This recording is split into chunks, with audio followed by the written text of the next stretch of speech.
আসসালামু আলাইকুম দর্শক, কে আছেন আমাদের সাথে? হ্যালো। ওয়ালাইকুম আসসালাম। আফা, আমি বরিশাল থেকে বলছি। আমার নাম মোহাম্মদ ইসরাফিল। জি, বলুন। আমার পেশেন্ট হচ্ছে আজকে 1 মাস গর্ভবতী, 1 থেকে 1.5 মাস আফা। জি, 1 থেকে 1.5 মাস। জি, এখন কি সমস্যা? সে আপনার তার প্রধান সমস্যা অ্যালার্জি অনেক আগে থেকে। অ্যালার্জিগত সমস্যা আছে। আচ্ছা, আর কিছু? আর শ্বাসকষ্ট আছে। আর আর কি বললেন অ্যালার্জির সাথে? আপা, অ্যালার্জি বেশি উঠলে আপনার শ্বাসকষ্ট একটু বেশি হয়। শ্বাসকষ্ট হয়। জি, আচ্ছা। জি, আর কোনো সমস্যা?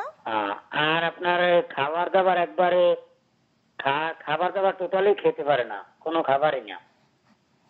আচ্ছা আচ্ছা, জি দর্শক, আপনার প্রশ্নের জন্য অসংখ্য ধন্যবাদ। আপনি আমাদের সাথেই থাকুন। প্রথম ট্রাইমেস্টারে আসলে এই প্রবলেমটা বেশি হয়ে থাকে এবং ওনার প্রেগন্যান্সির বয়স মনে হয় 1 থেকে 1.5 মাস মাত্র শুরু, এখনো অনেক লম্বা সময় কিন্তু পড়ে আছে। খুব অল্প কথায় যদি বলি, এই টাইমে বমি হবে, এটাকে মেন্টালি একটু মেনে নিতে হবে।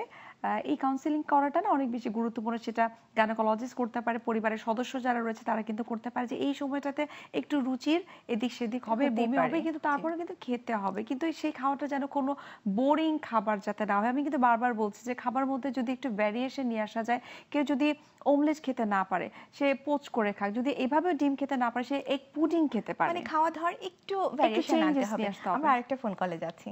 আসসালামু আলাইকুম দর্শক, কে আছেন আমাদের সাথে? আচ্ছা, সরি দর্শক।